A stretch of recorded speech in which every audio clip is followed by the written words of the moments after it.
Φίλες και φίλοι της νέας ελληνικής τηλεόρασης, φίλες και φίλοι του μπάσκετ, γεια σας από την Saitama Super Arena στα περίχωρα του Τόκιο. Η παρουσίαση της ελληνικής ομάδας λίγο πριν από τον πολύ μεγάλο προημιτελικό για το παγκόσμιο πρωτάθλημα μπάσκετ. Για την ελληνική ομάδα Παπαλουκάς, Κοτσιανίτης, Πανούλης, Βασιλόπουλος, Φώτσης, Χατζιβρέτας, Δικούδης, Τσαρσαρής, Διαμαντίδης, Παπαδόπουλος, Κακιούζης.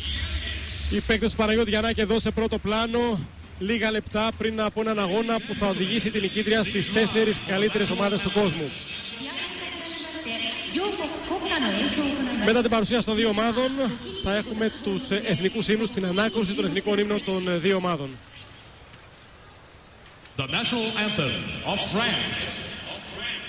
Με πρώτο τον εθνικό ύμνο της Γαλλίας.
Τον Μπερζό, ο Γάλλος προπονητής και μερικά από τα αστέρια της ομάδας.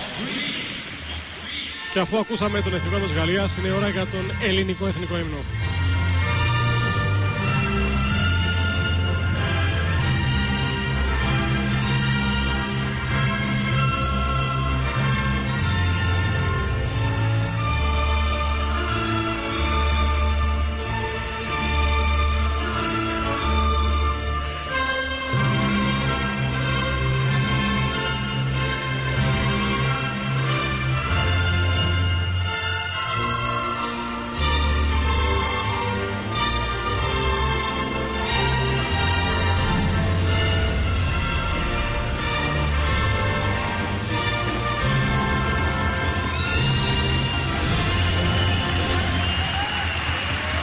Μέσα σε χειροκροτήματα όχι μόνο από τους Ιάπωνες φίλους του μπάσκετ, αλλά και από αρκετούς Έλληνες που έχουν έρθει εδώ στη Saitama. Βλέπετε εδώ, βλέπετε τους πελαργούς που έχουν κάνει χιλιάδες χιλιόμετρα για να έρθουν κοντά στην ελληνική εθνική ομάδα.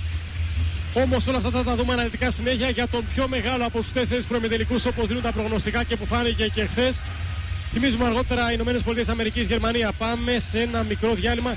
Σε λίγο μαζί πια για την έναρξη των τζάμπολ ενός πολύ μεγάλο αγώνα που θα παρακολουθήσετε απευθείας από τη νέα ελληνική τηλεόραση.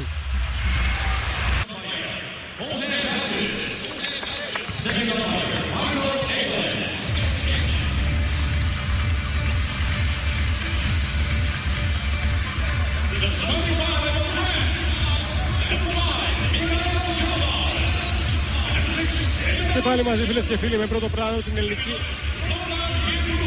Και πάλι μαζί φίλες και φίλοι από την Saitama Super Arena με πρώτο πλάνο την ελληνική εθνική ομάδα. Ο Βαγγέλης Ιωάννου και ο Δημήτρης Χατζηγεωργίου θα είναι μαζί σας το επόμενο 2 ώρο για την απευθείας μετάδοση ενός πολύ μεγάλου προημιτελικού. Είναι ο αγώνας που θα οδηγήσει μία από τις δύο ομάδες στις 4 κορυφαίες του κόσμου σε έναν ημιτελικό. 8 χρόνια μετά από την πρόκριση την αντίστοιχη της ελληνικής ομάδας στο Μουντομπάσκετ της Αθήνας στα ημιτελικά όπου παίξαμε τη Ιουγκοσλαβία, είναι και πάλι η πρόκληση, η ευκαιρία για την ελληνική εθνική ομάδα του Παναγιώτη Γιαννάκη που και τότε ήταν προπονητής να περάσει 4 κορυφαίες ομάδες του κόσμου. Αλλά είναι δύσκολο παιχνίδι, Βαγγέλη. Πολύ δύσκολο παιχνίδι. Οι Γάλλοι θέλουν εκδίκηση. Η εκδίκηση είναι ένα πιάτο που τρώγεται κρύο. Θα δούμε αν θα μπορέσουν να την πάρουν απόψε. Γιατί οι Έλληνες διεθνείς είναι αποφασισμένοι να μην τους το επιτρέψουν. Στην Super Arena της Saitama αρκετοί Έλληνες, περισσότεροι από 300. Βλέπω από την Ξάνθη Πανό, από τον Εύρο, την Αλεξανδρούπολη, το Σουφλί, τα Σεφόλια, την Έδεσα, την Πτολεμαΐδα, στην κερκίδα των επισήμων, ο Υφυπουργός Αθλητισμού κ. Γιώργος Ορφανός, μαζί με τον πρόεδρο της FIBA Europe και αντιπρόεδρο της Παγκόσμιας Ομοσπονδίας από προχθές, τον κ. Γιώργο Βασιλακόπουλο, για να παρακολουθήσουμε αυτό το πολύ μεγάλο παιχνίδι. Και στην άκρη του ελληνικού πάγκου, σε ρόλο LCD πλέον, σε ρόλο εμψυχωτή, ο μεγάλος άτυχος, Ο Νίκος Ζήσης που βγήκε, πήρε εξιτήριο από το νοσοκομείο του Ερυθρού Σταυρού της Σαϊτάμα που νοσηλευόταν και απόψε θέλει να ξαναδώσει την πάσα με τη δύναμη της ψυχής του αυτή τη φορά για να νικήσουμε τους Γάλλους. Όπως πέρυσι στον συγκλονιστικό ημιτελικό του Βελιγραδίου. Και το τρίποντο του Διαμαντίδη στο τέλος. Λίγο πριν από το ξεκίνημα για την ελληνική ομάδα, Φώτσης, Χατζιβρέτας, Διαμαντίδης, Παπαδόπουλος, Κακιούζης. Για τους Γάλλους, Ζελαμπάλ, Ζανό, Πιετρίς, Διαό και Βεΐς είναι οι παίκτες που θα ξεκινήσουν. Εδώ βλέπετε τον Αντώνη Φώτση σε ένα όριμο, σίγουρα το οριμότερο διεθνές τουρνουά της καριέρας του. Η θητεία του Δυναμό Μόσχας στο δάσκαλο του Νταεύκοβιτς του έχει κάνει πάρα πολύ καλό. Η ειδική ομάδα που ξεκινάει με τους συνήθεις ύποπτους αυτό το τουρνουά και από τον Βεΐς τελικώς η μπάλα στα χέρια του Διαό. Διαό παίκτης των Phoenix Suns με μια μεγάλη χρονιά στο NBA φέτος. Ζελαμπάλ θα συνεχίσει αυτό στο NBA από το Σεπτέμβρη και μετά. Εδώ είναι ο Διαό που καλείται να παίξει το ρόλο και του Πάρκερ σε αυτή την ομάδα, να την οδηγήσει ως ηγέτης ψυχικά και αγωνιστικά. Η κίνηση από τον Πιετρίς και το φάουλ από τον Δημήτρη Διαμαντίδη για μια ελληνική ομάδα που θα επιδιώξει να πάει σε ένα πεσάρισμα, δηλαδή σε ασφυκτικό μαρκάρισμα σε όλο το γήπεδο, αυτό που ονομάζουμε στη γλώσσα του μπάσκετ full court press και αυτό που την έχει οδηγήσει μέχρι στιγμής τόσο ψηλά. Απόντος του Τόνι Πάρκερ, θα πιέσουμε στην περιφέρεια. Βεβαίως ο στόχος είναι να πάρουμε και τα ριμπάνουμε καλά. Μπλοκάουτ όπως έκανε εδώ ο Μιχάλης Κακιούζης για να τρέξουμε και στον ευθυνδιασμό. Να πούμε ότι σήμερα συγκρούονται οι δύο από τις καλύτερες άμυνες του μοτομπάσκετ. Η ελληνική ομάδα δέχεται κατά μέσο όρο 70 πόντους σε κάθε παιχνίδι, η γαλλική 65. Κακιούζης από την γωνία παίρνει τη βασική γραμμή, πάει για το λεαπικό, η τάπα στα ίσια από τον Διαό. Ζανό αφήνει στον Πιετρίς, ο οποίος αστοχεί, έρχεται το playmaker της γαλλικής ομάδας έξω για τον Ζελαμπάλ. Βέης εκεί που είναι παντελώς ακίνδυνος, είναι ένας δεινόσαυρος που μπορεί να παίξει μόνο κοντά στο καλάθι και να απειλήσει σε κινήσεις στα 1 ή στα 2 μέτρα. Διαό, ένας παίκτης που κινείται σε όλα τα μήκη και τα πλάτη του γηπέδου. Η κίνηση και βγάζει για τον Φλωράν Πιετρίς από κοντά, θα αστοχίσει για δεύτερη φορά εξ επαφής. 0 στα 2 από το 1 μέτρο για τον Γάλλο, τον Φλωράν Πιετρίς, τον μεγάλο από τους δύο αδελφούς. Παίζει στην πρωταθλήτρια Ισπανία στην Μάλαγα. Αλτικός, δυναμικός, δεν φορτσιανίζει με τα υπόλοιπα παιδιά, αλλά σχεδόν ακίνδυνος επιθετικά. Σοσιανίδης και Βασιλόπουλος τους είδαμε στον πάγκο. Κάποια στιγμή θα τους ρίξει ο Παναγιώτης Γιαννάκης στον αγώνα για ειδικό ρόλο των καθέναν. Ο Παναγιώτης Βασιλόπουλος λογικά κάποια στιγμή θα έρθει από τον πάγκο σε ρόλο εξολοθρευτή του Διό. Ζανό από την κορφή, σουτάρει αστοχή από το high post, μαζεύει ο Διαμαντίδης στο αμυντικό rebound. Ο Ζελαμπάλ πάνω του είναι ένα μαρκάρισμα στο οποίο ρισκάρει ο Μπερζό. Χατζιβρέτας. Ο Ζελαμπάλ είναι ένας παίκτης που παίζει θέσεις 2 και 3. Ο Διαμαντίδης είναι ένας γκάρντ, ένας περιφερειακός παίκτης. Χατζιβρέτας με σταυρωτές τρίπλες απέναντι στον Πιετρίς. Θα κάνει την reverse κίνηση, σούτ εκτός ισορροπίας. Είναι εκεί ο Βεΐς, ο οποίος δίνει ευκαιρία στην ελληνική ομάδα να κάνει μια δεύτερη επίθεση μετά από τάπ, αλλά ο χρόνος τελειώνει για τους Γάλλους. Ζανό.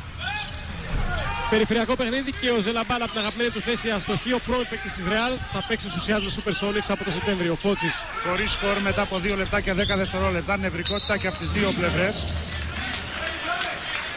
Παναγιώτης Γιαννάκης σε πρώτο πλάνο.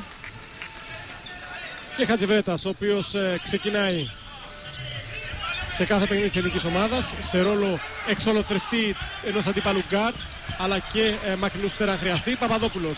Στη γωνία ο Χατζιβρέτας.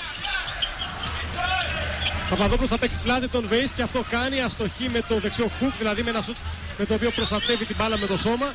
Και Ζανό, ο οποίος καλείται να καλύψει στη θέση του point guard, του οργανωτή δηλαδή, του εμπνευστή των επιθέσεων της φιλοσοφίας της ομάδας, τον Τόνι Πάρκερ που τραυματίστηκε λίγο πριν από το παγκόσμιο τουρνουά. Γιαό, πολύ ωραία σε ένα παιχνίδι γρήγορα, αλλά υπάρχει φάουλ, ίσως να έγιναν και βήματα, Βαγγέλη, δεν ξέρω. Πάντως το φάουλ πάνω στον Αντώνη Φώτση, στο ξεκίνημα 0-0. 7 και 16 πριν από το τελείωμα του δεκαλέπτου. Για να δείτε τα επανάληψη, όπου βηματάκια. Βήματα καθαρά από τον Πιετρίς. Ζανό, Ζελαμπάλ. Τον ανακάλυψε πριν από 2 χρόνια, άγνωστο μεταξύ αγνώστων ο Μάλκοβιτς στη Real και έγινε στάρ σε αυτά τα 2 χρόνια στην ACB. Ζελαμπάλ από κοντά και σπάει το ρόδι, 0-2 για τη Γαλλία. Αντιαθλητικό φάουλ υπάρχει. Ζελαμπάλ από του χρόνου στο NBA και αυτός στους Seattle Supersonics.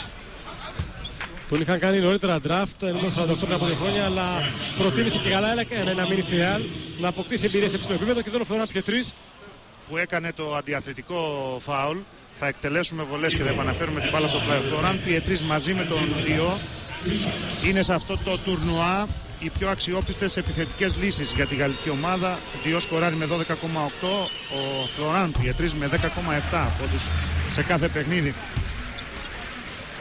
Χατζιβρέτας 1-2 μειώνει με την πρώτη ελεύθερη βολή ο παίκτης του Παναθηναϊκού. Από τα πρώτα λεπτά φαίνεται ότι θα δούμε ένα κλειστό ντέρμπι που θα κριθεί ενδεχομένως στις λεπτομέρειες στο τέλος. Οι άμυνες θα κυριαρχήσουν δηλαδή. Άλλο στην αμυντικογενείς ομάδες. Διαμαντίδης με αντίπαλο τον Ζελαμπάλ. Κακιούζης με τον Διαό και Χατζιβρέτας ψηλά. Διαμαντίδης. Παπαδόπουλος όλας πλάτη και πάλι τον Βεΐς. Χατζιβρέτας βρίσκει χρόνο και σουτάρει για 3. Προσπαθεί ο Φώτης και μαζεύει ανάμεσα από 3 Γάλλους. Μια ιδιαίτερα αλτική ομάδα. Ο Φώτης όμως είναι και αυτός πολύ καλός στις αλτικές ικανότητές του και στο χρόνο στον οποίο πηδάει για το άλμα. Παπαδόπουλος 1-1 θα παίξει με πλάτη τον Βεΐς και πάλι καλή κίνηση και ακόμη καλύτερο το αποτέλεσμα. Είναι το καλάθι μέσα 4-2 για τον Παπαδόπουλο. Τον Παπαδόπουλο που πλησιάζει τους 10 πόντους μέσον όρο σε αυτό το τουρνουά. Φτιάξε επανάληψη, κίνηση, αστραπία, στροφή του κορμιού και η μπάλα στο καλάθι. Και πιέζουμε σε όλο το γήπεδο πλέον. Η Εθνική παίζει από πέρυσι, το ξεκίνησε και το ολοκληρώνει εδώ στο Μουντομπάσκετ, μια τρισδιάστατη άμυνα. Πιέζει σε όλο το γήπεδο, στα 3/4 και στο μισό, ανάλογα με τις περιστάσεις. Πιέσαμε σε όλο το γήπεδο, δεν κλέψαμε. Οι Γάλλοι όμως θα αστοχίσουν και πάλι από κοντά. Τρίτη αστοχία τέτα-τέτας, μου επιτραπεί η έκφραση του Φλωράν Πιετρίς. Ένα παιδί που κάνει καριέρα και βγάζει και καλά λεφτά χάρη στις αθλητικές του και όχι μπασκετικές του ικανότητες στην Ισπανία. Κακιούζης. Διαμαντίδης άλλαξε το μαρκάρισμα. Έχει πάει πλέον ο Ζανό πάνω στο Διαμαντίδη. Κακό για τους Γάλλους αυτό και θα το καταλάβουν στη συνέχεια. Πολύ ωραία η συνεργασία του Παπαδόπουλου με τον Φώτση και έλεγα αυτό γιατί ο Ζανό είναι ένας βραχής όμως playmaker. Ενώ ο Ζελαμπάλ δεν ήταν περιφερειακός αλλά είναι ψηλός και αλτικός. Μια έμπνευση του Μπερζό που ελπίζω να είναι υπέρ μας. Στη φάση που είδαμε όλα τα λεφτά, η προσποίηση του Φώτση, του πιο βελτιωμένου παίκτη της εθνικής ομάδας φέτος πάνω στον Διό και η ωραία συνεργασία με τον συμπαίκτη του στην Δυναμό Μόσχας, τον Λάζαρο Παπαδόπουλο. Ζανό. Για όποιον δεν έχει πάρει επιθετικές προσπάθειες μέχρι στιγμής, αρκείται στο να μοιράζει το παιχνίδι της γαλλικής ομάδας ως ένας κρυφός δεύτερος playmaker. Ζανό, αν βρει χώρο θα σουτάρει. Ζελαμπάλ, κακή πάσα, ένα λάθος για τη γαλλική ομάδα. Η γαλλική ομάδα που έχει 77 λάθος στο τουρνουά, 95 είναι η ομάδα.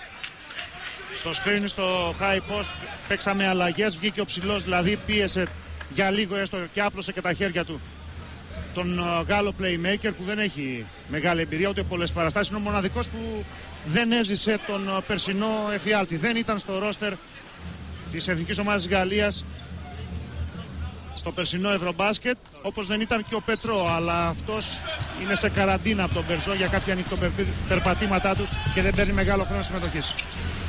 Και ο Τουριάφ απουσίαζε. Χατζιβρέτας για 3 είναι εύστοχος ο Νίκος Χατζιβρέτας. 7-2 για την ηλική ομάδα που παίρνει για πρώτη φορά στο ξεκίνημα του αγώνα μια διαφορά 5 πόντων σε αυτή την πρώτη εύστοχη προσπάθεια στις 4 για την ελληνική ομάδα. Και την μπάλα, η μπάλα έχει ο Πιετρίς, Ζελαμπάλ, Βεΐς. Ζανό, αν βρει χώρο θα σουτάρει για 3 μόνο από εκεί σουτάρει. Διαφορετικά πασάρει όπως εδώ καταπληκτικά στο Ζελαμπάλ.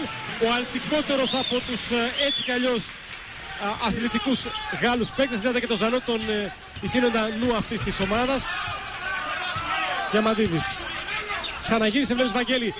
Έβγαλε τον Ζανό από πάνω του και ξανά στέλνει τον Ζελαμπάλ. Και το κόλπο από τον Κλοντ Μπερζό τώρα είναι η ασφυκτική πίεση πάνω στον Διαμαντίδη. Στέλνει τον Ζελαμπάλ να πιέζει τον Έλληνα γκάρντ από την πρώτη πάσα κιόλας και μετά οι Γάλλοι επιστρέφουν σε άμυνα ζώνης. Κακιούζης για 3. Αστοχή ψηλά ο Βεΐς.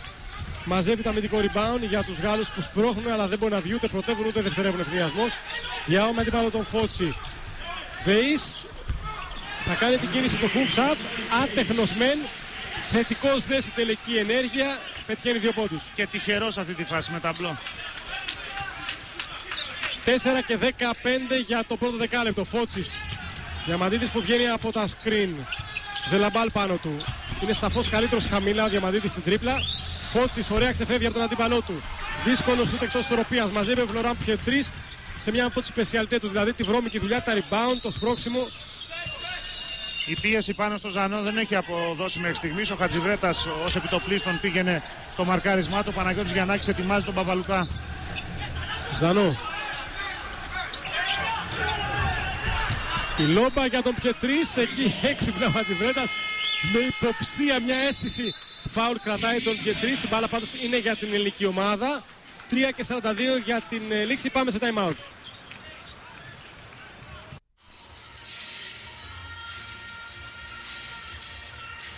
Αλλά θα μέχρι στιγμής η ελληνική ομάδα, ενώ βλέπετε τις cheerleaders της διοργάνωσης. Η ελληνική ομάδα 3:42 πριν από τη λήξη του πρώτου δεκαλέπτου προηγείται με 7-6 και για να δούμε πώς μπορούμε να ακούσουμε τις οδηγίες του Παναγιώτη Γιαννάκη. Έτσι μπλε 3, έτσι μπλε, όχι χωρίς 3. Μπλε, του κοντού ο παίκτης. Ακούσαμε τα στήματα τα οποία φυσικά δεν γνωρίζουμε ακριβώς τι είναι ο Παναγιώτης Γιαννάκης. Εδώ βλέπουμε τους Γάλλους παίκτες. Πάντως το δεδομένο είναι ότι η ελληνική ομάδα ξεκινάει καλά, χωρίς λάθη. 2 λάθη έχουν ήδη οι Γάλλοι. Και νομίζω, Βαγγέλη, ότι όπως έχει πει και ο ίδιος ο Γιαννάκης, το μπάσκετ είναι παιχνίδι λαθών και αυτός που κάνει τα λιγότερα θα κερδίσει. Έτσι είναι. Ζήτησε clear out από την baseline. Αν μπορώ να μαντέψω σωστά ή να μεταφράσω τα λεγόμενά του σωστά.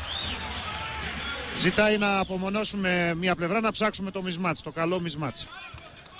Τη διαφορά, την ισομετρική διαφορά, μια που έχουμε ψηλά γκάρ και βάζουμε και άλλο ψηλό. Κατά έχουμε τώρα Παπαλουκά, Διαμαντίδη και κάνει την αλλαγή και ο Μπερζό, διαισθανόμενος ενδεχομένως ότι πρέπει να ψηλώσει και αυτός το σχήμα των περιφερειακών. Είναι μέσα τώρα και ο Μικαέλ Πιετρίς, ένας ψηλός γκάρ με θητεία στο NBA, απέναντι στον Παπαλουκά. Παπαλουκάς. Διαμαντίδης στα 10 δευτερόλεπτα πριν από τη λήξη της ελληνικής επίθεσης. Διαμαντίδης με σταυρωτές τρίπλες απέναντι στον Ζελαμπάλ. Στα 3 δευτερόλεπτα σουτάρει για 3. Μέσα. Έχει πάρει το κολλάι των Γάλλων 6-25 ο Διαμαντίδης και κάνει το 16. Από το 7-2 οι Γάλλοι πλησίασαν 7-6 στο 16 τώρα και ο Διαμαντίδης πρέπει να εκμεταλλευτεί την εκρηκτικότητά του, την πολύ καλή σταυρωτή τρίπλα του. Είναι αυτό που λέμε ο καλύτερος, όπως λένε και οι Αμερικάνοι, aim to breaker. Ο παίκτης που μπορεί δηλαδή να σπάσει τους αστραγάλους του αντιπάλου του και αυτό πρέπει να κάνει με αντίπαλο το Ζελαμπάλ που είναι κολλημένο σαν δέλα πάνω του από το ξεκίνημα του αγώνα, όσες φορές τον πιέζει μακριά. Αυτό μπορεί να το κάνει ακόμη καλύτερα και ο Βασίλης Σπανούλης που πέρασε, ένας ιδανικός, ο καλύτερος παίκτης της Ελλάδας στο 1-1. Ζανό απέναντι στον Σπανούλη ισοϊψής, αλλά με σαφώς καλύτερο Σπανούλη σε όλες τις στατιστικές και ουσιαστικές κατηγορίες. Ζανό έξω στη γωνία για τον Πιετρίς. Πιετρίς που θα πάρει την εσωτερική. Θεαματική ενέργεια μεν, άστοχη δε. Ο Μικαέλ Πιετρίς, ο μικρότερος από τους δύο αδελφούς, αλλά θεωρητικά ο πιο πετυχημένος από το NBA. Φέτος είχε 9,3 πόντους και 3,1 rebound στο NBA με τους Golden State Warriors. Και ο Ζανό έχει τραυματιστεί και οι διαιτητές ζητούν αλλαγή. Πρέπει να αιμορραγεί. Ναι, πράγματι έχει χτυπήσει στο πρόσωπο, στη μύτη. Και θα γίνει η αλλαγή. Ο Ζανό που δεν τα πήγε καθόλου καλά μέχρι τώρα. 2:45 πριν το τέλος της πρώτης περίοδου. Νάτος εδώ. Πακέλη, έχει ενδιαφέρον αυτό το σχήμα. Για πρώτη φορά η Γαλλία παίζει με το δεύτερο αγαπημένο της σχήμα από την αποχώρηση του Πάρκερ και μετά. Δηλαδή παίζει με 5 παίκτες ουσιαστικά πάνω από τα 2 μέτρα, από τους οποίους ο Διάο, ένας forward, θα κληθεί να βγάλει τα κάστανα από τη φωτιά στη θέση του playmaker. Φότσις χάνει την μπάλα. Διαρά, Μαμοτού Διαρά, ένας παίκτης, εκτός από αθλητικός, είναι ο πιο θετικός σουτέρα από τα 6-25 σε αυτή την ομάδα. Εδώ η Διαρά βρίσκει χώρο και αμέσως δικαιώνει τα προγνωστικά μας. Σουτάρει αλλά αστοχή. Η Διαμαντίδης κλέβει την μπάλα μέσα από τα χέρια του Ζελαμπάλ. Δεν χρειάζονται αβίαστα λάθη, όπως αυτό που έκανε νωρίτερα ο Αντώνης Φώτσης, ψάχνοντας την πάσα ουσιαστικά, χωρίς πίεση. Παπαλουκάς σε ένα πολύ ψηλό σχήμα οι Γάλλοι. Παπαδόπουλος με αντίπαλο τον Βέις, του έχει πάρει τον αέρα μέχρι στιγμής. Άλλη μια κίνηση και αυτή πετυχημένη με αντίπαλο τον βραδύ, αργό και καθόλου αλτικό ψηλός ομόμος Βέις. Το σκόρ είναι 12-16, διπλό σκόρ για την ελληνική ομάδα στο 1:55 για το δεκάλεπτο. Και Ζελαμπάλ, ο οποίος αυτός προς στιγμή κατεβάζει, θα μοιραστεί ο χρόνος κατεβάσματος της μπάλας στους ημίψηλους Γάλλους παίκτες. Πιετρίς, σουτάρει, αστοχή και αυτός. Διαρά για τον Διάο.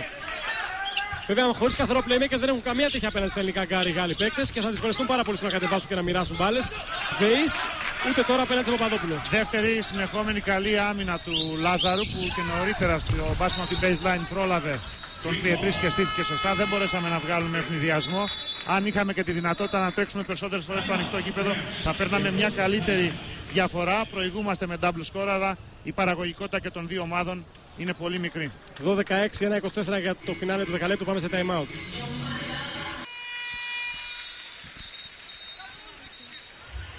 Είναι σαφές ότι το παιχνίδι θα κριθεί στην άμυνα και των δύο ομάδων και μέχρι στιγμής και με την έλλειψη του Ζανό, λείπει έτσι κι αλλιώς και ο superstar του NBA και δύο φορές πρωταθλητής Τόνι Πάρκερ.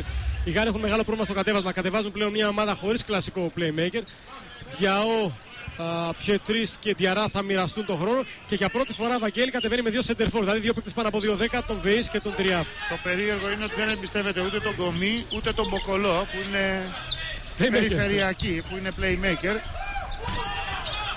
Και θα δούμε αυτό πώς θα του βγει αυτό το σχήμα του Μπερζό. Πολύ σωστή παρατήρησή σου και νομίζω θα έχει πολύ μεγάλο πρόβλημα. Παπαλουκάς για 3, χαμηλός του Τρίς Στεφάνη, Διαρά και τελικώς η μπάλα καταλήγει στον Πιετρί, στον Μικαήλ Πιετρί, στον κοντύτερο και μικρότερο από τα αδέρφια που κάνει την καριέρα στο NBA. Καλή καριέρα. Διαό από τη βασική ο Πιετρής.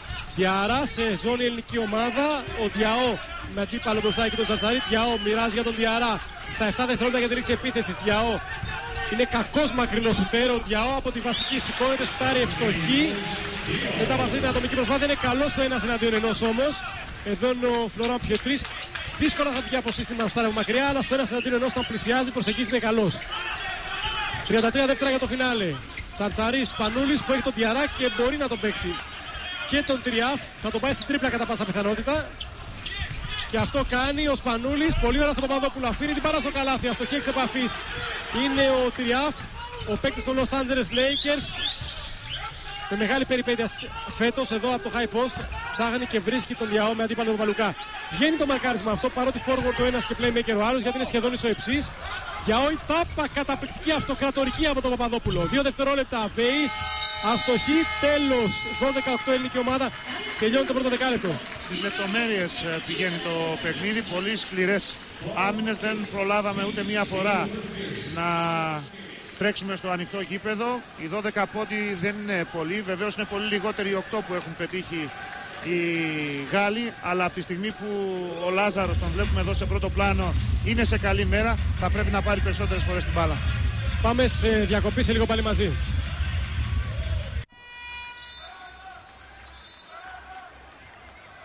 Το τέλος του πρώτου δεκαλέπτου, καθώς ξαναρχόμαστε μαζί σας από την Saitama Super Arena από τα περίχωρα του Τόκιο. Βρήκε την ελληνική ομάδα να προηγείται της Γαλλικής με 12-8 την ελληνική ομάδα που αντιμετωπίζει μια Γαλλία που παίζει χωρίς βασικό playmaker. Το περίμενε αυτό ο Γιαννάκης, καθώς με την απουσία του Πάρκερ και την ολιγόλεπτη σχετικά συμμετοχή του Ζανό, μια που είναι ο μόνος playmaker που αποδέχεται στο παιχνίδι ο Μπερζό, δεν χρησιμοποιεί τους άλλους δύο, Βαγγέλη. Και συνεχίζει με το ανορθόδοξο αυτό σχήμα, το οποίο πρέπει να εκμεταλλευτούμε, γιατί έχουμε ταχύτατους περιφερειακούς. Πρέπει να πάμε στα drive, στις διεισδύσεις δηλαδή, όπως κάναμε και με την Κίνα του Γιάο Μινγκ, με Σπανούλη, Παπαλουκά, Διαμαντίδη. Όχι μόνο πρέπει να πάμε μέχρι μέσα και να πασάρουμε στον ελεύθερο παίκτη αν μας κλείσουν, αλλά πρέπει να πιέσουμε και περισσότερο στην περιφέρεια, να κλέψουμε τον μπάλα. Νέο πρόσωπο στην ελληνική πεντάδα, ο Σοφοκλής Σκοτιανίτης, για να σπρώξει μακριά τη ρακέτα τον Βάις. Εδώ δίνει το screen. Σπανούλης για 3, σουτάρει αστοχή, πηδάει ψηλά ο Τυριάφ, ένα παιδί με μια ασυγκινητική ιστορία. Έγινε draft πέρσι στους Lakers, αλλά αναγκάστηκε να κάνει εγχείρηση καρδιάς και επανήλθε μετά από 6 μήνες. Είναι μοναδική περίπτωση στα παγκόσμια χρονικά να κάνει κάποιος εγχείρηση καρδιάς και μετά από 6 μήνες να παίξει μπάσκετ. Εδώ ο Τσαρτσαρής. Ο Τσαρτσαρής, να δούμε και την ελληνική πεντάδα πώς συνεχίζει ο Παναγιώτης Γιαννάκης. Διαμαντίδης, Παπαλουκάς, Σπανούλης, μια γνωστή ελληνική τριπλέτα. Είναι αυτή που έχει πάρει το περισσότερο χρόνο συμμετοχής εδώ στο Μουντομπάσκετ. Τσαρτσαρής στο 4 και Σκοτσιανίτης στο 5 για να σπρώξει τον Βεϊς. Και η επαναφορά, βλέπει τον Σκοτσιανίτη, η επαναφορά από τον Μικαήλ Πιετρίς για τον Βεϊς. Βεϊς μακριά, ψάχνει να βρει ποιον, τον Διαό. Διαό με αντίπαλο τον πολύ κοντύτερο Σπανούλη. Εκεί υπάρχει ένα μισμάς, δηλαδή μια διαφορά ύψους μεταξύ του Γάλλου και του Έλληνα παίκτη. Βεϊς απέναντι στον Τζαλτσαρί, φάουλ χαμηλά από τον Τζαλτσαρί, καθώς κοντύτερος και πιο αδύνατος έπρεπε κάτι να κάνει εκεί. Γλιτώσαμε το καλάθι εδώ, γιατί μετά τη διαφορά ύψους που δημιουργήθηκε στο screen με Διό και Σπανούλη, βγήκε ψηλά ο Σοφοκλής για την παγίδα και έμεινε ο Βάις αφύλακτος. Διαό το χούξατε από πολύ κοντά, είναι η σπεσιαλιτέ του Διαό να πάει κοντά στο καλάθι και με το πολύ καλό timing, δηλαδή το συγχρονισμό στο άλμα και το χούξατε, δηλαδή το σουτ με προστασία από το σώμα να πετύχει το καλάθι. 12-10 οι Γάλλοι μειώνουν. Παπαλουκάς, Διαμαντίδης. Οι Γάλλοι στο ατομικό μαρκάρισμα, τον Διαό να παίζει πάνω στον Διαμαντίδη. Διαμαντίδης βρίσκει τον Παπαλουκά. Διαμαντίδης ανοιχτός. Τσαρτσαρής θα πάει στο drive, στο μπάσιμο δηλαδή. Το καλάθι πρέπει να μετρήσει. Γιατί στο κατέβασμε μπάλα και το μετράει ο διαιτητής. Πάρα πολύ σωστά. 14-10, 8 και 55 για το ημίχρονο. Και σουτ για την ελληνική ομάδα. Κοιτάξτε επανάληψη. Η μπάλα στο κατέβασμα πια όταν διώχνει ο Βεής. Ένας καλός μπλοκέρ για την γαλλική ομάδα. Πέρασε ξανά και ο Φλωράν Πιετρίς, ο μεγάλος από τα δύο αδέλφια. Άλλη θλιβερή ιστορία εκεί. Μείναν ορφανοί από τη Γουαδελούπη. Τους ανέλαβε μια ανάδοχη οικογένεια στη Γαλλία και τελικά κατέληξαν και δύο superstar του μπάσκετ. Τσατσαρής αστοχή ψηλά ο Τυριάφ. Για πρώτη φορά στην ιστορία τους οι Γάλλοι έχουν πολλούς center for. Δεν είχαν συνδώσει κανένα, τώρα έχουν τρεις. Διαό, η κίνηση για τον Πιετρίς. Πιετρίς, Τυριάφ, Διαό. Υπήρξαν πρωταθλητές Ευρώπης πριν από 6 χρόνια στους 18χρονους. Καλή άμυνα από τον Παπαλουκά και καλό μπλοκάουτ από τον Σορτιανίτη που τρέχει πρώτο στον ευνηδιασμό αλλά δεν παίρνει ακόμη την μπάλα. Τώρα τον ψάχνει ο Διαμαντίδης. Με αντίπαλο τον ελαφρύτερο Πιετρίς. Εύκολη κατάσταση για τον Σοφοκλή εκεί. Με αντίπαλο ένα παίκτη που ζυγίζει και 50-60 κιλά λιγότερο. Δεν θα μπορούσε απέναντι στον δυνατότερο Ευρωπαίο μπασκετμπολίστα. Κοιτάξτε εδώ. Με τι άνεση ο Σορτιανίτης πρόχνει προς το καλάθι. Τον αντίπαλο του ουσιαστικά τον πετάει μακριά. Έχουμε την πολυτέλεια. Ο παίκτης που έρχεται από τον πάγκο για να αντικαταστήσει τον Λάζαρο Παπαδόπουλο να είναι ο Σοφοκλής Κοτσιανίτης με τεράστια δύναμη και φοβερό όγκο και αυτό πρέπει να το εκμεταλλευτούμε. Βαγγέλη με 7,3 πόντους σε 8,2 λεπτά συμμετοχής. Είναι απίστευτο αυτό που έχει κάνει ο Σοφοκλής Κοτσιανίτης εδώ στο Μουντο Μπάσκετ. Όχι μόνο προς την ευστοχία και τα ποσοστά του στα σούτ, αλλά κυρίως ως προς την ουσιαστική παρουσία του. Θυμάστε πώς έπαιξε τον Μινγκιάο. Είναι η μεγάλη προωθητική δύναμη για την εθνική ομάδα. Έρχεται από τον πάγκο και βοηθάει και σε άμυνα και σε επίθεση όπως είδαμε και σε αυτή τη φάση για το συν 6 της εθνικής 16-10. Άλλος ένας παίκτης από το βάθος του πάγκου που έχει ενεργή συμμετοχή φέτος. Και είπαμε ότι τον ετοίμαζε εδώ και καιρό ο Παναγιώτης Γιαννάκης για ειδικές αποστολές απόψε, καθώς και ο Ζανό έχει επιστρέψει στην πεντάδα της Γαλλίας. Νομίζω θα πάει πάνω στον Ντιό. Παναγιώτης Βασιλόπουλος, θα το δούμε και στη συνέχεια. Ο οποίος μπαίνει σε θέση 3. Αυτή που του αρέσει και αυτή που σιγά σιγά τη μαθαίνει και τη μαθαίνει πάρα πολύ καλά και στον Ολυμπιακό και στην εθνική ομάδα. Φάουλ. Μακριά στο Παπαλουκά, ναι. Μακριά από την μπάλα και ο Βασιλόπουλος πηγαίνει πάνω στον Ντιό. Πρέπει να βγάλει την ενέργεια που έχουμε συνηθίσει να βλέπουμε να βγάζει και στα παιχνίδια με τον Ολυμπιακό στο παρκέ σήμερα, γιατί τον χρειαζόμαστε πάρα πολύ σε αυτό το μαρκάρισμα. Μικαήλ Πιετρίς για τον Ζανό, παίκτης της Στρασβούργ. Με καλές εμφανίσεις στην Ευρωλίγκα. Και εδώ είναι ο Σουτέρο Πιετρίς, ο μικρός από τους δύο. Τριάφ, ωραία κίνηση πάνω στο καλάθι. Ο Τριάφ παρότι είναι βαρύ κορμί, το βλέπετε εδώ, τρέχει πολύ καλά το γήπεδο και μπορεί να παίξει και να έχει αρκετές κινήσεις και όχι μόνο με πλάτη στο καλάθι στην ελληνική ρακέτα. 7:48 για το ημίχρονο, 16-12 για την ελληνική ομάδα. Σκοτσιανίτης εναντίον Τριάφ. Νέο φάουλ. Έχω την εντύπωση ότι οι Γάλλοι αυτοί δεν μπορούν να παίξουν παρά μόνο με φάουλ του Σκοτσιανίτη. Εδώ είναι ο Ρονί.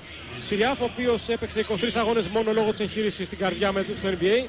Με 8 λεπτά συμμετοχής και 2 μόλις πόντους. Αλλά σε μια θρυλική ομάδα, Βαγγέλη, στους Los Angeles Lakers. Τα πιο εύκολα καλάθια που μας έχουν βάλει οι Γάλλοι μέχρι τώρα είναι από τις αλλαγές που κάνουμε στην κορυφή στα screen. Βρίσκουν τον ελεύθερο παίκτη αμέσως. Με ταμπλό ο Σκοτσιανίτης. Ενώ ο Σοφοκλής με ταμπλό ευστοχή στην πρώτη βολή για το 17-12. Και αυτό πρέπει να το προσέξουμε, τις αλλαγές στα screen δηλαδή και στη συνέχεια. Σκοτσιανίτης 4 στις 4 σε 2 λεπτά συμμετοχής. Γιαό για τον Ζελαμπάλ. Μικαήλ Ζελαμπάλ, ο παίκτης με τα ελαττήρια στα πόδια και τον τάπτη με και της ελληνικής ομάδας στο πρεσάρισμα σε όλο το γήπεδο πια. Γιαό, Ζανό είπαμε αν βρει χώρο θα σουτάρει για 3 και όταν το κάνει συνήθως εύστοχα. Οι Γάλλοι μειώνουν σε 18-15 για τον Ζανό που συχνά πυκνά προσπαθεί και σουτάρει για 3. Όπου έχει 33% στο πρωτάθλημα κόσμου. Να το παίξω από τον Ζανό. Με αντίπαλο το Σπανούλη. Ζανό παίρνει τα βήματα, αφήνει την μπάλα στο καλάθι. Το μετράει το καλάθι από την ενέργεια του Βασιλόπουλου. Υπάρχει το φάουλ, δηλαδή μια βολή δώρο, μπόνους για τον Γάλλο παίκτη. Τι κάνει ο Ζανό? Ο Ζανό είναι ένας αθόρυβος παίκτης. Εδώ το λάθος και το κλέψιμο, τρέχει το μισό γήπεδο, παίρνει τα βήματα, κερδίζει και το φάουλ. Εδώ ο Βασιλόπουλος θα έπρεπε να αφήσει την μπάλα, να δούμε πώς θα κατέληγε και ο Ζανό αστοχεί. 18-17 οι Γάλλοι μειώνουν στον πόντο. Παπαλουκάς παίρνει τη βασική. Σπανούλης θα συγκλίνει κοντά στο καλάθι. Εκπληκτική προσπάθεια παλικαρίσια από τον παίκτη πια των Houston Rockets. Ο Σπανούλης που παίζει και για τον φίλο του, τον συγκάτοικό του, τον Ζήση. Διαό, το κλέψαν το Σπανούλη προς στιγμή να ζεύει ο Διαό. Διαό η πάσα μέσα την πλάτη, Ζανό λιγορεί, Σπανούλης τρέχει, εκεί η μπάλα φτάνει τελικώς στα χέρια του Μιχάλη Πιετρής. 5 δευτερόλεπτα ακόμη για να δούμε αν θα προλάβουν. Πιετρής εναντίον όλων. Δεν υπάρχει καλάθι, υπάρχει φάουλα από τον Βασιλόπουλο. Τι κάνουν οι Γάλλοι? Είναι μια πολύ γρήγορη ομάδα και πολύ αλτική. Δηλαδή παίζει με τα αθλητικά της προσόντα παρά με το μυαλό ή τις τεχνικές δυνατότητες που έχει η ελληνική ομάδα. 20-17, 6 και 44 για το ημίχρονο. Η ελληνική ομάδα που στράει με 44% στα 2, με 39 οι Γάλλοι. Από εκεί πέρα στα rebound 11 για μας, 14 για τους Γάλλους. Στα λάθη 2 εμείς, 2 και οι Γάλλοι. Και είναι το πρώτο μάτς, Βαγγέλη, που η ελληνική ομάδα δεν έχει κλέψιμο σε αντίστοιχη περίοδο. Νωρίτερα χάσαμε το πιο εύκολο κλέψιμο, γιατί τους πιέσαμε σωστά και μάλιστα δώσαμε το δικαίωμα στους Γάλλους ένα δευτερόλεπτο πριν από το τέλος της δικής τους επίθεσης με τον Μίκαελ Πιετρής να κερδίσουν το φάουλ για να εκτελέσουν βολές. Είναι άστοχοι. Ο προβληματισμός για την παρουσία, την καλή παρουσία των Ελλήνων ψηλών φαίνεται από την αλλαγή. Ο Ζωάν Πετρό πέρασε το παιχνίδι, ο παίκτης στο Seattle Supersonics. Αυτός που μπήκε με το νούμερο 12. Με δύο παίκτες από το NBA παίζει τώρα η Γαλλία στους ψηλούς, τον Πετρό και τον Τριάφ. Φώτσης για 3. Αυτός είναι ο Αντώνης Φώτσης. Ο Φώτσης που ευστοχεί. Είναι το πρώτο του τρίποντο για σήμερα, 23-17. Ο Φώτσης που κάνει μια πολύ όριμη παρουσία εδώ και έχει 10,7 πόντους σε 24 λεπτά συμμετοχής. Εδώ είναι ο Παπαλουκάς. Δώθηκαν πόδια στον Παπαλουκά σε αυτό το κλέψιμο. Θα δούμε στο replay. Αυτό είναι το replay για το τρίποντο του Φώτση. Αν βλέπαμε το replay της προηγούμενης φάσης, θα βλέπαμε αν είχαν και δίκιο οι διαιτητές. Τέλος πάντων. Το κλέψιμο δεν έγινε ούτε τώρα και οι Γάλλοι θα επαναφέρουν από το κέντρο στις κερκίδες της Super Arena εδώ στη Σαϊτάμα. Είναι και ο Ντουσανικόφης, ο προπονητής του Φώτση και του Λάζαρου Παπαδόπουλου στην Δυναμό Μόσχας. Πετρό για τον Πιετρής. Βγαίνει από τα σκρίνος ο Ζανό ψηλά. Οι Γάλλοι που αλλάζουν πάλι το σχήμα και από τους ημίψηλους πάνε σε δύο βαριά σέντερφορ, τον Πετρό και τον Τριάφ. Να ο Ζανό πάλι αμαρκάριστος για 3 και ψηλά ο Πιετρής. Είπαμε είναι μακράν η πιο αλτική ομάδα του τουρνουά. Παίζει με αυτά τα προσόντα. Ζελαμπάλου, ο αλτικότερος όλων. Τριάφ και Πιετρής με την μπάλα να της δίνει φάλσο και να καταλήγει στο καλάθι από τα ανάποδο λεάπ. Ο Μπερζό χειροκροτεί. 23-19. Παπαλουκάς καταπληκτική τριπλά με τη μέση. Σκορτσιανίτης εναντίον όλων και νέο φάουλ. Όσες φορές δοκίμασαν να σταματήσουν την προέλαση, την επέλαση του Σοφοκλή Σκορτσιανίτη προς το καλάθι, αυτό έγινε με φάουλ. Εδώ το σπάσιμο της μέσης, κοιτάξτε πόσο όμορφα, χορευτικά θα λέγει κανείς. Ο Μικαέλ Πιετρής περνάει την μπάλα στο ελληνικό καλάθι. Ο Πιετρής. Τρίτο φάουλ του Τριάφ. Αυτό είναι πρόβλημα για τη γαλλική ομάδα. Και ο Σκορτσιανίτης αστοχεί για πρώτη φορά στις βολές. Έχει 4-5-80%. Έχει και ένα rebound με στιγμής αμυντικό. 5-6, 23-19 και αλλαγή. Ξεκουράσει ο Παναγιώτης Γιαννάκης, επιστρέφει ο Λάζαρος Παπαδόπουλος. Ο Σοφοκλής τα πήγε περίφημα. Παπαδόπουλος με 4 πόντους μέχρι στιγμής, 2 rebound και ένα block. Ένα κόψιμο, δηλαδή μια τάπα όπως λέγαμε παλιότερα. Πιετρής. Ζανό, βέλα πάνω του στο μισό γήπεδο Σπανούλης. Πετρό. Ζανό. Από την παγίδα έμεινε για λίγο μόνο στο Πετρό. Πάρα πολύ ωραίο μαρκάρισμα από τον Παπαδόπουλο. Ακριβώς, γιατί βγήκε να βοηθήσει στο pick and roll και έτρεξε πολύ γρήγορα στο low post και έπαιξε καλή άμυνα χαμηλά. Νωρίτερα οι Γάλλοι έσπασαν το pressing με μακρινή πάσα. Λογικά έτσι θα προσπαθούν συνεχώς να το σπάνε. Και να εκμεταλλευτούν τις παγίδες μας να βρίσκουν με την έξτρα πάσα τον ελεύθερο παίκτη τους. Το καλό για μας είναι ότι οι Γάλλοι δεν έχουν καλό μακρινό σουτ. Είναι παίκτες που θα πάνε στο πάτημα και στο κάρφωμα ή στο κοντινό σουτ. Πράγματι, αν και δύο φορές μέχρι τώρα έχουν σπάσει το pressing και έχουν βρει ελεύθερο σουτ από το πλάι. Τη μία φορά με το τρίποντο του Ζανό και την άλλη πήγαν στον εφηδιασμό. Αλλά σε κάθε περίπτωση είναι πολύ χαμηλά. Με 19 πόντους σε περίπου 15 λεπτά δεν μπορούν να κάνουν τίποτα. Εμείς απλώς πρέπει να βελτιώσουμε λίγο την επίθεσή μας. Σωστά, οι μόνοι σούτερ που έχουν είναι ο Ζανό και ο Διαρά που δεν παίζει και πάρα πολύ. Δεν υπάρχει άλλος μακρινός σούτερ στη γαλλική ομάδα, ακόμη και ο Πιετρής που είναι θεωρητικά σουτάρει μέσα από ιδιαίτερες καταστάσεις στο NBA. Σπανούλης μέσα. Για πρώτη φορά η διαφορά στο συν 7. Ο Σπανούλης στους 4. Να το pressing σε όλο το γήπεδο, full court press, δηλαδή pressing, πίεση δηλαδή σε όλο το μήκος και το πλάτος του γηπέδου. Ζανό με αντίπαλο το Διαμαντίδη. Θα σφίξει ακόμη περισσότερο η ελληνική περιφερειακή άμυνα. Ζανό και 3, ο Φώτσης πάνω του. 5 δευτερόλεπτα ακόμα για τους Γάλλους. Ζελαμπάλ, το σούτ εκτός ισορροπίας με την πλάτη, γύρισε το pivot, είναι μέσα, είναι καλός παίκτης. Στη Ρεάλ έκανε πράγματα και θάματα 2 χρόνια. Γύρισαν ωραία την μπάλα, βρήκαν mismatch Ζελαμπάλ Σπανούλη στο low post. Διαφορά ύψους, την εκμεταλλεύτηκε ο Γάλλος. 4,5 περίπου για το φινάλε. Και η Γαλλία συνεχίζει σε άμυνα ζώνης.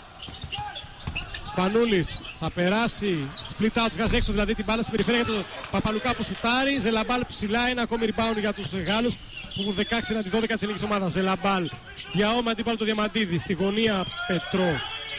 Πετρό θα παίξει πλάτη τον Παπαδόπουλο, το κάνει. Άστοχος του Στεφάνη, επαναφορά από τον ίδιο. Νέο Κούξατ άστοχος μαζί με ο Παπαλουκάς και σπρώχνει την μπάλα για πιθανότητα ελληνικού εφηδιασμού που δεν βγαίνει. Σπανούλης, split out και πάλι για τον Παπαλουκά. Παπαδόπουλος, ωραία μαρκάριστος από την γωνία. Σπανούλης, ο Πλίζη, σουτάρει αστοχή. Ψηλά ο Πετρό, η Γάλλη είναι καλή στα rebound. Κρίμα, κυκλοφορήσαμε πάρα πολύ καλά την μπάλα απέναντι στη ζώνη των Γάλλων, αλλά δεύτερο άστοχο τρίποντο. Και νέο τρίτο σεριάστοχο σούτ από τον Πετρό που τα έχει βρει δύσκολα εκεί με τον Παπαδόπουλο. Σπανούλης, έχουν επιστρέψει. Οι Γάλλοι έχουν καλές επιστροφές, πρέπει να το παραδεχτούμε αυτό. Έχουν πολύ γρήγορες επιστροφές και πάνω από τους Στεφάνι είναι καλοί. Υστερούν στη φαντασία, στο playmaker και στο μακρινό σούτ. Συνεχίζουν σε ζώνη. 2-3. Σπανούλης, περνάει το Ζελαμπάλ. Πολύ ωραία στον Παπαλουκά. Το κοντρόλ είναι καλό. Παπαδόπουλος μέσα 28-21. Ελληνική ομάδα που έχει προσαρμοστεί στο ιδιαίτερο παιχνίδι των Γάλλων. Πρέπει να συνεχίσουμε να εκμεταλλευόμαστε τους ψηλούς όπως νωρίτερα με τον Σκοτσιανίτη, όπως τώρα με τον Λάζαρο Παπαδόπουλο. Δεν μας πηγαίνουν ακόμη τα σούτα στην περιφέρεια. Πετρό, τέταρτο σούτ σερί, τέταρτη αστοχία. Παίρνει ένα ακόμη rebound. Αν κόψουμε στους Γάλλους με blockout ή box out τα rebound, δεν θα έχουν καμιά τύχη. Ζελαμπάλ για 3, ψηλά ο Φώτσης. Φάουλ. Ο Φώτσης θα έλεγα ότι είναι ο πιο Γάλλος Έλληνας παίκτης υπό την έννοια ότι έχει τα αθλητικά προσόντα των Γάλλων, πηδάει πολύ ψηλά και παίζει ένα παιχνίδι πάνω από τη Στεφάνη. Υπάρχει όμως μια τεράστια διαφορά με τους Γάλλους σε σχέση με τον Φώτση. Ο Φώτσης φέτος παίζει πολύ μυαλωμένα και είπα νωρίτερα ότι στις κερκίδες είναι και ο Ντούσαν Ιβκοβιτς. Έκανε σχόλιο χθες ότι παίζεται πολύ πιο έξυπνα από τους Γάλλους και γι' αυτό πιστεύει ότι θα κερδίσουμε σίγουρα το σημερινό αγώνα. Αν θα δικαιωθεί θα το δούμε. Time out σε λίγο μαζί. 3 λεπτά και 8 δευτερόλεπτα πριν από τη λήξη του πρώτου ημιχρόνου εδώ στη Σαϊτάμα Super Arena στα περίχωρα του Τόκιο. Ελλάδα, Γαλλία 28-21. Σε ένα παιχνίδι που η Ελλάδα ελέγχει το ρυθμό, ελέγχει το σκορ. Και ξυπάει από το ζωγραφιστό. Από κοντά δηλαδή, με Παπαδόπουλο να έχει 6 πόντους, Σκοτσιανίτη 5. Και εδώ, να κάνει πολύ ωραίο παιχνίδι στην περιφέρεια. Τα ποσοστά στα σουτ 2 πόντων, 50% για την εθνική μας ομάδα. Καθόλου άσχημο, 36% για τους Γάλλους που τα βρίσκουν σκούρα στον πιο κρίσιμο και πιο αμφίροπο νοκάουτ πρώην τελικό με περίπατο. Είναι ήδη στην τετράδα και ετοιμάζονται για τη δική τους σύγκρουση Ισπανία και Αργεντινή. Μεγάλο μάτσα είναι αυτό. Και αυτό θα το δείτε φυσικά απευθείας από την ελληνική τηλεόραση, όπως όλο το Μουντο Μπάσκετ, το παγκόσμιο πρωτάθλημα μπάσκετ εδώ στην Ιαπωνία. 29-21, ο Φώτσης στις βολές έχει 4 πόντους μέχρι στιγμής και τώρα 5. Η διαφορά στη μέγιστη τιμή της για την εθνική ομάδα 3 και 8 πριν από το ημίχρονο και ο Παπαλουκάς στον πάγκο επιστρέφει ο αρχηγός. Ο Κακιούζης, ο τρίτος κλέφτης της ελληνικής ομάδας μετά τον Διαμαντίδη που έχει 4 και τον Παπαλουκά που έχει 2,5. Έχει 1,7 κλεψίματα στο παιχνίδι ο Μιχάλης Κακιούζης που πάει πάνω στο Ζελαμπάλ. Γνωρίζονται, έχουν παίξει αρκετές φορές αντίπαλοι στην Ισπανία φέτος. Στα τέρπι Μπαρσελόνα Ρεάλ, Μπαρσελόνα ο Κακιούζης, Ρεάλ ο Ζελαμπάλ. Ζανό, θέλει τη βοήθεια του Διαό. Ζανό από το χάιπο σουτάρι θα αστοχίσει, τέλος χρόνου, αλλά συνεχίζει το παιχνίδι. Η μπάλα ήταν στον αέρα όταν χτύπησε η κόρτα. Διαμαντίδης, 2,5 για το φινάλε. Η ελληνική ομάδα με Σπανούλη, Διαμαντίδη, Φώτσι, Κακιούζη και τους Γάλλους να επιμένουν σε διακόπτω Δημήτρη σε ζώνη.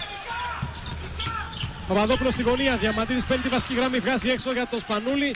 Δεν ήταν καλή η έμπνευση. Να πούμε ότι η ελληνική ομάδα μετά από αρκετή ώρα γυρίζει σε ένα πιο θεωρητικά ορθόδοξο σχήμα με 3 ψηλούς, δηλαδή με 3 τον Κακιούζη, 4 τον Φώτσι, 5 τον Παπαδόπουλο και όχι με 3 γκάρτ, αλλά 2 βλέπετε εδώ τον Γιαννάκη, τον Δημήτρη Παπαδόπουλο, τον Φιλίππο, τον Γιάννη Βαγγεωργίου και το υπόλοιπο staff της ελληνικής ομάδας και φυσικά τους παίκτες.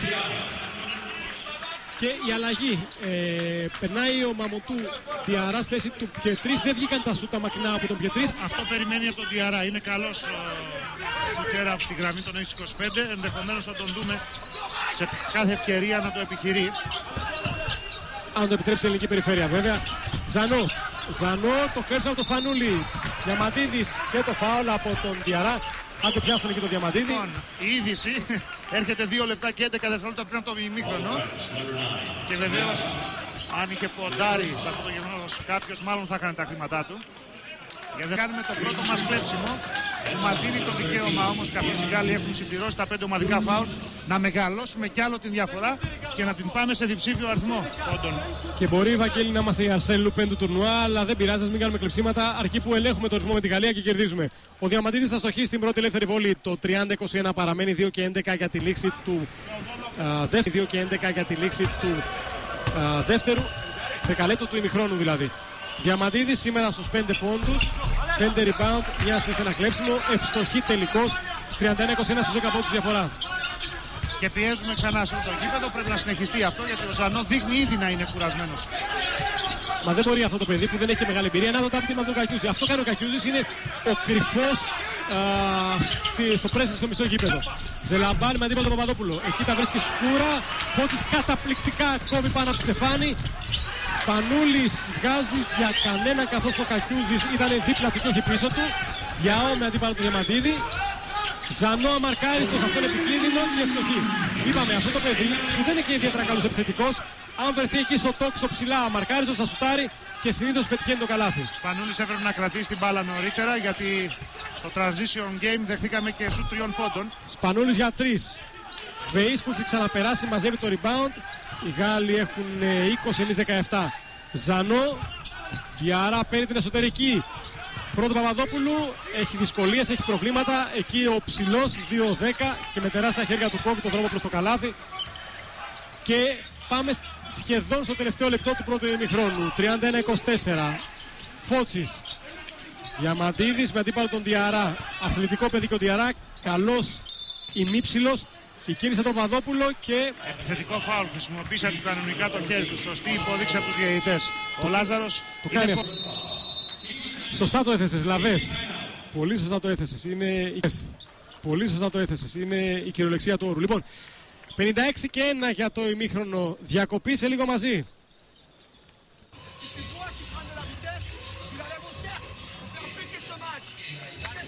Ο Μπερζό ζητάει κίνηση και ταχύτητα από τη θέση 4. Το ζητούμενο βέβαια για την εθνική μας ομάδα φύγει τα λάθη, έχει ήδη 6, μόλις 4 οι Γάλλοι. Θυμίζω ότι στον αγώνα με την Κίνα τελειώσαμε ολόκληρο το παιχνίδι με μόλις 3 λάθη και το ένα μάλιστα έγινε στο τέλος. Εδώ είχαμε διαφορά 10 πόντων. Είχαμε και ευνηδιασμό με τον Σπανούλη που δεν κράτησε την μπάλα, έκανε λάθος. Δεχτήκαμε τρίποντο 31-24. Είχαμε τις ευκαιρίες δηλαδή και σε κάθε περίπτωση δεν πρέπει να επιτρέψουμε στους Γάλλους να ξαναμπούν στο παιχνίδι. Αν κρατήσουμε μια καλή διαφορά μέχρι το ημίχρονο, τα πράγματα θα είναι πολύ πιο εύκολα στην επανάληψη. Κάνουμε μέσον όρο 3 λάθη περισσότερα σε κάθε παιχνίδι από τους Γάλλους εδώ στο τουρνουά. Διαρά 31-24, 48 δευτερόλεπτα. Ζανό με το μαρκάρισμα του Σπανούλη στο μισό γήπεδο. Ζανό προσπαθεί να βρει κάποιο ελεύθερο συμπαίκτη. Έχει χαθεί στο πρώτο ημίχρονο επιθετικά ο Διάου που ήθελε την μπάλα και θα πάει μάλλον στο 1-1. Και αυτό κάνει με το σουτ εκτός ισορροπίας. Βεής, τάπα από τον Φώτσι, μπράβο στον Αντώνη, καταπληκτική φάση ψηλά. Υπερηχητικός. Αυτός και ο Λάζαρος Παπαδόπουλος κάνουν την διαφορά. Και βεβαίως όσο ήρθε από τον Πάκο βοήθησε τα μέγιστα και ο Σοφοκλής. Κοίτα ένα σχήμα τώρα με μια ζώνη και τον Διαρά να ανεβαίνει ψηλά για να κόβει τις πάσες, τις οριζόντιες πάσες ελληνικής ομάδας. Σπανούλης, 5 δευτερόλεπτα για τη λήξη ελληνικής επίθεσης. Σπανούλης, πρέπει να βρει συμπαίκτη. Διαμαντίδης από τα 7,5 σουτάρι μέσα. 34-24 στο φινάλε του πρώτου ημιχρόνου. Ο Διαμαντίδης Ακιούζη μαζεύει ο Φώτσης, δεν προλαβαίνουμε όμως. Τελειώνει το ημίχρονο, ήταν η καταπληκτική ενέργεια του Φώτση του Διαμαντίδη καθώς τελείωνε ο χρόνος Βαγγέλη. Ήθελε λίγα δευτερόλεπτα, από τα 7,5 μέτρα μαρκαρισμένος, δεν ξέρω αν θα το ξαναδείξει ο σκηνοθέτης. Σηκώθηκε, σούταρε 34-24, ο Διαμαντίδης έχει 9 με 2 στα 3 τρίποτα, για να δούμε εδώ. Διαμαντίδης μαρκάρεται από τον Ζανό, ο οποίος δεν του κάνει φάουλ βέβαια, σηκώνεται, σουτάρει περίπου από τη θέση που σούταρε πέρσι στο Βελιγράδι, αλλά λίγο πιο μακριά. Τι είπες, δεν επαναλαμβάνεται η ιστορία? Μάλλον για την Ελλάδα επαναλαμβάνεται και κάνουμε γρήγορα βήματα μπροστά για να πάμε στην τετράδα. Αλλά βεβαίως χρειάζεται προσοχή. Εν ώψη του δεύτερου μισού είμαστε στο συν 10. Καλύτερα να είμαστε προσεκτικοί, ταπεινοί και σωστοί και ας πανηγυρίσουμε στο τέλος του αγώνα. Φίλες και φίλοι, Ελλάδα-Γαλλία 34-24. Μείνετε μαζί μας. Μικρή διακοπή και σε λίγο κοντά για την περιγραφή ενός δεύτερου πολύ μεγάλου, όπως αναμένεται, ημιχρόνου στο πρεμετελικό του με τον μπάσκετ στην Ιαπωνία.